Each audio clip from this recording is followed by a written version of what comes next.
It's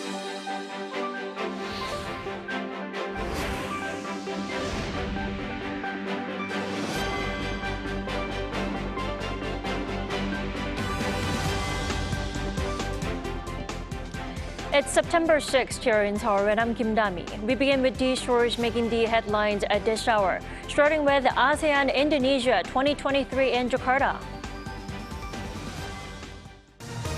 President Yoon Suk-yeol's multilateral diplomacy is set to roll out in full swing at the South Korea ASEAN Summit and ASEAN +3 meetings with Japan and China today. The White House warns North Korea it will pay a price if the regime provides weapons to Russia. And Russia says it has a no comment to make about a much speculated meetup between North Korea's Kim Jong-un and Russia's Vladimir Putin. Ex-Proud Boys leader Enrique Tarrio is sentenced to 22 years in prison for his part in the January 6 Capitol riot. It's the longest sentence handed down for involvement in the incident.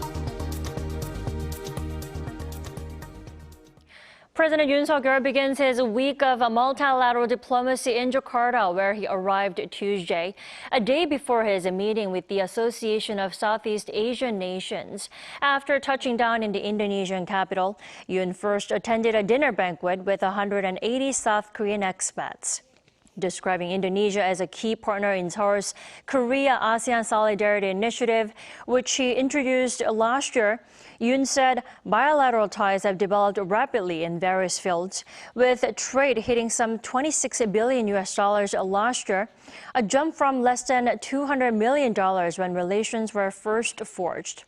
To mark 50 years of diplomatic ties, Yoon will hold a bilateral summit with his Indonesian counterpart on Friday and also attend a business roundtable of corporate leaders and an AI Festa event involving Korean and ASEAN youth. And today, President Yoon Suk-yeol is set for a bilateral dialogue with ASEAN member states, where he'll deepen cooperation based on his vision for freedom, peace, and prosperity in the region. Our presidential correspondent Oh Soo-young has more. President Yoon Suk-yeol will seek deeper engagement with the Association of Southeast Asian Nations, in line with the United States and Japan, fulfilling the pledges made at the Camp David trilateral meeting last month. That's according to Yoon's senior press secretary Kim Jong-un ahead of the South Korean leaders' two-way summit with ASEAN on Wednesday.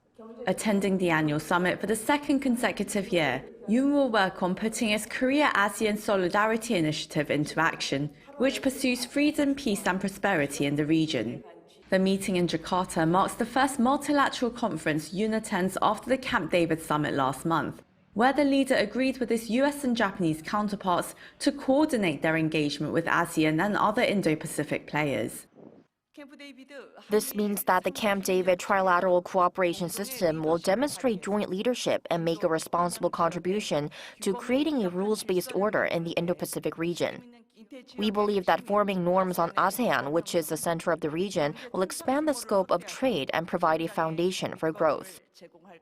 The top office says Yoon will focus on measures related to cyber, maritime security and digital innovation in particular, as they review the status of their bilateral relationship. Yoon on Wednesday will further discuss regional issues as part of the ASEAN +3 dialogue, joined by Japanese Prime Minister Fumio Kishida and Chinese Premier Li Qiang.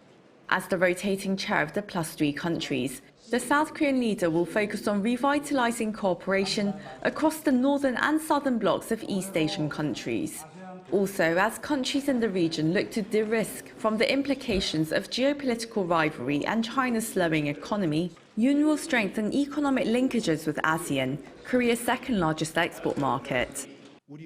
As we strengthen supply chain cooperation in high-tech industries with Indonesia and the Philippines, with whom our electric vehicle and battery supply chains are closely linked, we'll also discuss supply chain cooperation measures under the Indo-Pacific Economic Framework.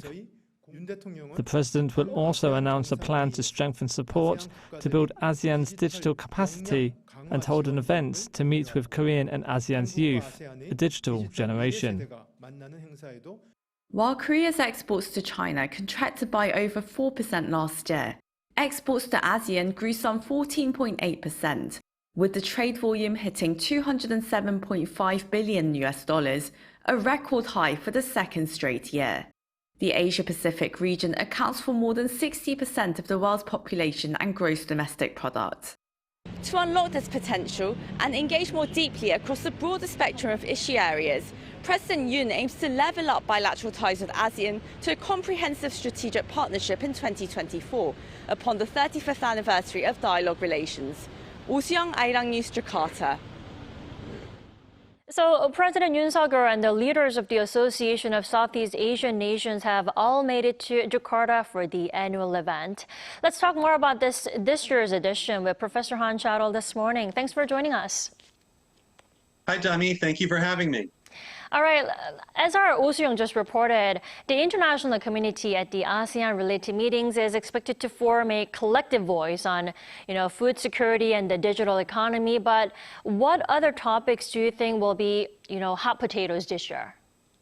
Oh, I think there are plenty, Dami. One for sure will involve China, as China has been essentially redrawing the map of the South China Sea region and getting much more assertive, especially with some of its neighbors, in particular the Philippines. That will certainly come up here. Also, one of their own members, Myanmar, has had increasing civil strife over the past couple of years as that country's returned to a military government. You could say Myanmar is almost becoming a kind of rogue member of sort within ASEAN. So that presents an internal problem for the organization as well as the wider region. And then there's Ukraine. Russian Foreign Minister Sergei Lavrov is attending this meeting, and I've read reports that he and U.S. Vice President Kamala Harris, who's also attending, that the two of them will be participants on a roundtable. I don't know if the details of that roundtable will be released or if it will somehow be made public, but I'd love to see what they're going to discuss and what some of their colleagues might be discussing about Ukraine. So again, some of these issues are bigger global problems, not just problems in the region, but the agenda here is quite significant and the issues are daunting. Right. You've just laid out a regional security and global issues from Myanmar to Ukraine. Now, when talking about these issues, North Korea will no doubt be one of the top agenda items. Will President Yoon, do you think, be able to gain strong international support against North Korea's nuclear and missile threats, in general? I think, Dami, in terms of gaining basic moral support, he certainly will. The ASEAN countries don't like to see North Korea flexing its muscles either with brandishing nuclear weapons or actually testing missiles, and the country's been doing both of late. Just over the weekend, we had that simulated nuclear attack that it staged. North Korea seems quite keen to remind the world that they are still out there, so it wouldn't be surprising to see ASEAN add in any kind of statement that they release some language about peace and security, perhaps singling out North Korea. So I'm not sure that the North Korea issue will be as big as the other topics we just mentioned a moment ago, but I think it certainly will be very much in their field of vision for this summit. Right. Professor Hans, but nothing has been decided regarding a possible meetup between President Yoon and Chinese Premier Li Qiang. Now, if a sit-down does take place, how likely is it that the talks will actually encourage China to actually play a constructive role, in stopping North Korea from opposing military threats and provocations? Well, in principle, Dami, I would hope that China would make some stronger statements and perhaps come up with some additional steps it would do to try to ease missile testing and so forth from North Korea. But at the same time, right now, China is none too pleased that South Korea, under the Yoon administration, has been moving more closely in the direction of the United States and more closely in the direction of Japan. We've seen all the summit diplomacy several times over the past year. And of course, this was one of President Yoon's campaign promises when he ran for office as well, that he would take Korea closer to, in a sense, the alliance of democracies globally. So right now, China, I think, feels a bit left out in the cold in some respects by the Korean government. It's a difficult balancing act, and I would think that China will make its sentiments in this regard fairly clear if the two of them meet, and perhaps remain somewhat non-committal as a result, but we shall see. Right, China is definitely walking on eggshells at the moment. Now, in addition to Chinese President Xi Jinping not attending the summit, U.S. President Joe Biden is also skipping this year's ASEAN-related meetings. Now, why do you think the reason is? Because there are reports questioning the importance of this annual event. Yeah, the leaders of ASEAN have made it very clear that they're not pleased to see Biden missing the summit. Their noses are out of joint, you could say. Yet the U.S. and the Biden administration in particular has made it very clear that they are not in any way downgrading or devaluing their involvement with ASEAN. And in fact, there has been a tremendous amount of summit diplomacy involving Southeast Asia with the U.S. over the years. I think perhaps their noses are out of joint, partly because I believe President Biden will be attending the G20 summit in just a few days in India. So they're thinking, why couldn't the president have come here sooner? Yet the president of the U.S. does have a lot on his plate. It's also possible here that with the 2024 re-election campaign coming up and with apparently with Biden's plans to put Kamala Harris on the ticket once again as vice president, and I think his age and his health and fitness for office and her suitability for the presidency will certainly be an issue. It may have been that President Biden thought this was an opportunity to give Kamala Harris some additional portfolio and a little bit of a higher profile going into the campaign. I have no idea if that was actually the driving reason, but I do think the president is looking for ways to boost the profile right now of his vice president. So it may have been domestic political considerations above all else behind the decision for Biden to send Harris. But again, we'd have to ask Biden directly what he was thinking here, and I'm sure he would restate his commitment to ASEAN in any case. Right, those are all pretty valid and possible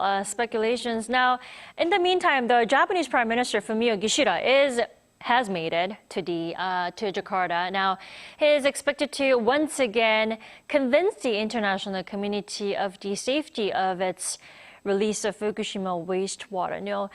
How do you think that will go, especially when persuading China? I think it will go not well if the two of them meet. China does not want Japanese seafood right now. The government doesn't want it. I don't think the people want it.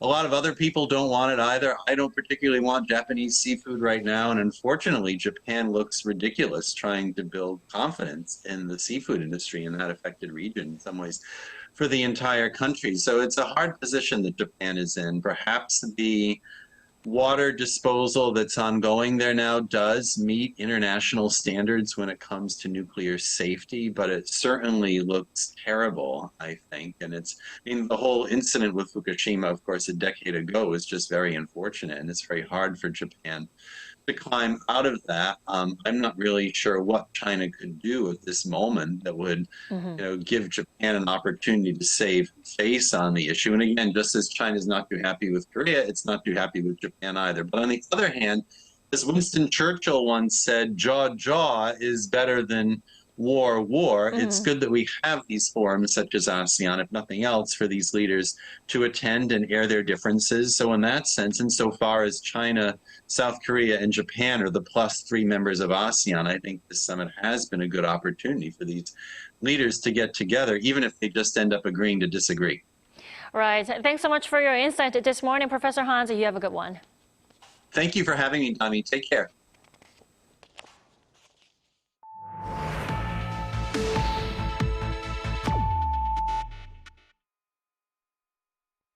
Pyongyang and Moscow are reportedly inching closer to an arms deal to assist Russia in its ongoing war in Ukraine. And Washington warns North Korea will pay a price for it if it provides weapons to Russia. Lee Seung-ja has more.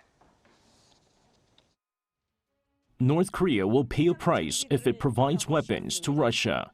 That warning was issued by U.S. National Security Advisor Jake Sullivan on Tuesday during a press briefing at the White House.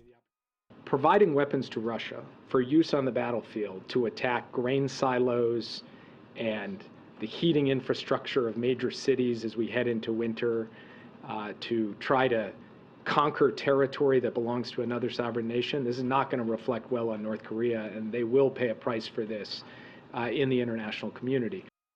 However, Sullivan said that there were no indications yet that Pyongyang has provided large amounts of weapons to Moscow, but negotiations on the matter are actively advancing. The latest stern warning from the U.S. comes as North Korean leader Kim Jong-un is reportedly set to visit Russia to meet with Russian President Vladimir Putin to discuss a possible arms deal. Russia, however, slammed both South Korea and the U.S. for their military cooperation, saying that it goes against the idea of denuclearizing the Korean peninsula. Earlier this month, during the first session of the Preparatory Committee for the 2026 Review Conference of the Parties to the Treaty on the Non-Proliferation of Nuclear Weapons, a Russian representative criticized the fact that many countries have punished North Korea for violating the NPT, while the UN Security Council adopted several resolutions on the denuclearization of the Korean peninsula. However, Russia also noted that the U.S. sent a nuclear-armed submarine to South Korea in July. The representative further criticized the alliance between the two countries, saying that both Seoul and Washington are responsible for the tensions created on the peninsula. Lee Seung-jae, Arirang News. While an arms deal between North Korea and Russia appears to be actively advancing, North Korean leader Kim Jong-un is reportedly heading to Russia soon for talks with his Russian counterpart. But the Kremlin declined to comment on the possibility of Kim-Putin talks. Bae-eun-ji reports. North Korean leader Kim Jong-un may travel to Russia as early as next week to meet with Russian President Vladimir Putin to discuss the possibility of supplying Russia with more weaponry and other military cooperation. Citing American and allied officials, the New York Times reported Monday local time that Kim would likely travel from Pyongyang, probably by armored train to Vladivostok, where he would meet with Putin. U.S. National Security Council spokesperson Adrian Watson also confirmed Monday that Kim is expected to visit Russia to discuss arms sales with Putin, and that the visit is widely anticipated to take place this month. She added that Kim expects leader-level diplomatic engagement with Russia, following Moscow's attempt to convince Pyongyang to sell artillery ammunition for its war in Ukraine. U.S. officials said in return, Kim would ask Russia to provide North Korea with advanced technology for satellites and nuclear-powered submarines. It would be the first foreign diplomatic activity for the North Korean leader in 4 years. Kim last met Putin in April 2019, then met China's Xi Jinping 2 months later, in June.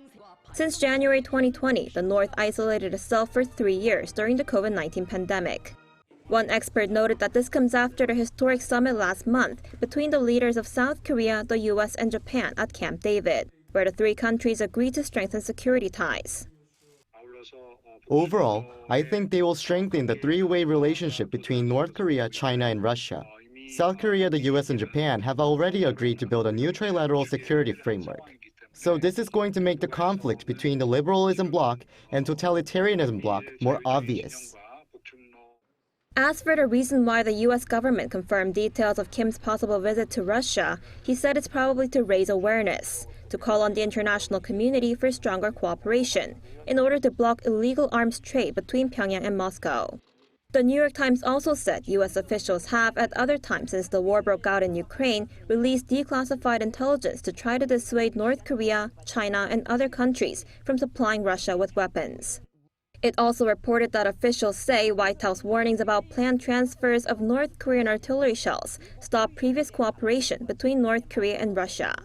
Bae-eun-ji, Arirang News.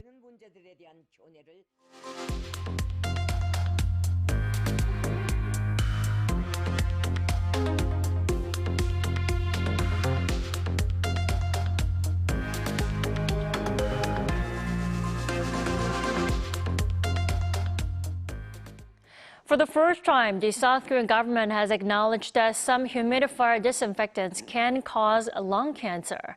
The Environment Ministry on Tuesday granted damages to the family of a non-smoking man in his 30s who died from lung cancer after using these disinfectants. The ministry says the decision was based on research done by the Korea University Asan Hospital last year, which provided scientific evidence that exposure to PHMG, an element used in some humidifier disinfectants, can trigger lung cancer. The ministry will assess the 206 remaining lung cancer patients, seeking damage relief on a case-by-case basis, considering other risk factors like smoking. This comes 12 years after lung damage among children and pregnant women who had used humidifier disinfectants was first reported in the country. It's been unusually hot at night here in South Korea, considering it's September already. The capital Seoul and Incheon saw a September tropical night from late Monday to early Tuesday, marking the first tropical night in September in 88 years. According to the Korea Meteorological Administration on Tuesday, other cities including Cheongju, Jeju City, and Yeosu also experienced a tropical night. Seoul has experienced a September tropical night 4 times since 1904, when the country began keeping official climate records. A tropical night occurs when the temperature does not fall below 25 degrees Celsius from 6 p.m. to 9 a.m. the following day.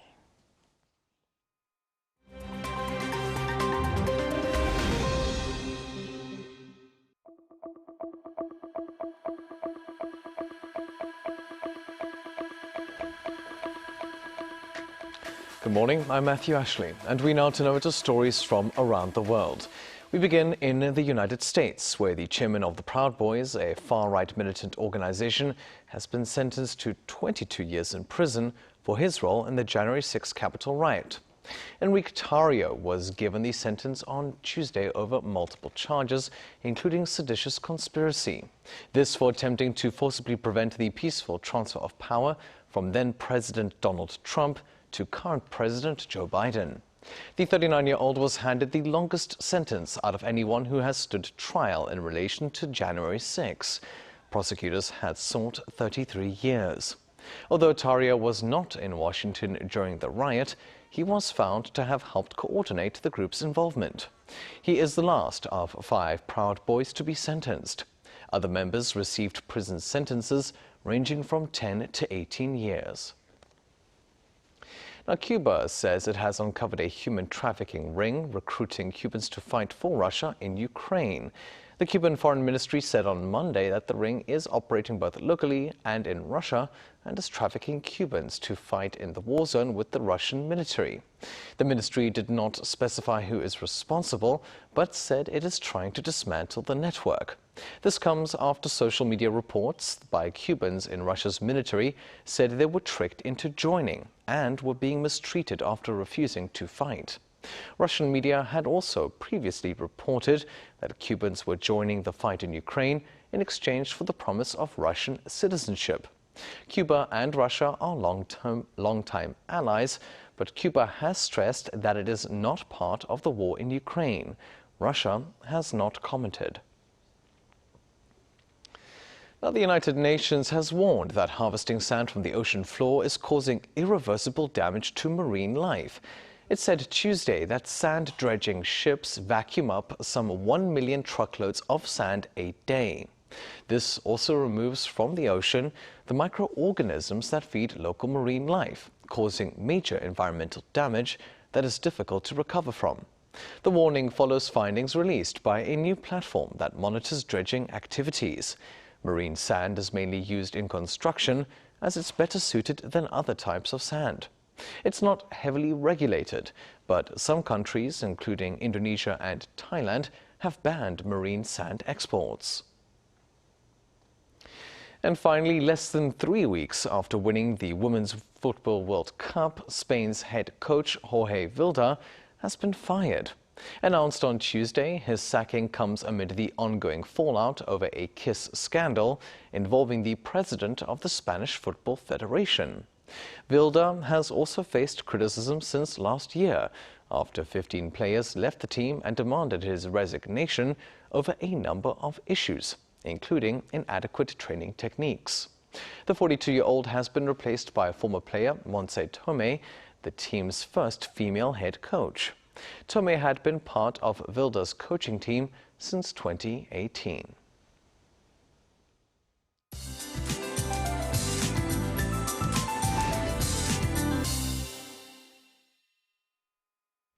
Good morning. It's early September and we don't expect to be under a heat wave advisory around this time of year. Yet, much of the western regions is under a heat wave advisory and most parts will see highs in the 30s under clear blue skies. But East Coast regions will see 5 to 20 millimeters of showers due to easterly winds. Then Jeollado province and surrounding areas and Jeju Island will be seeing pop-up showers this afternoon, and especially those in Jeollado need to be aware of heavy sudden showers.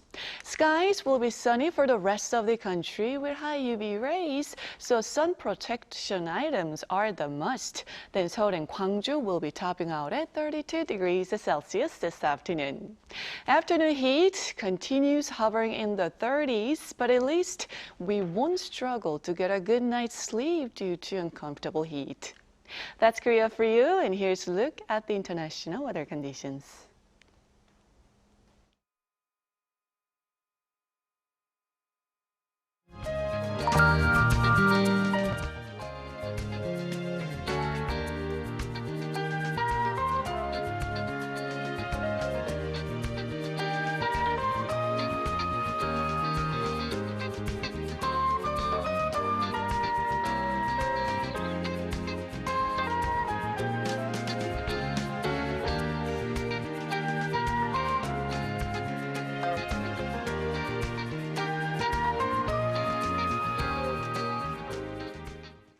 We thank you for watching New Day at Arirang. We'll be back tomorrow for Thursday's edition at the same time, 9 a.m. Korea time.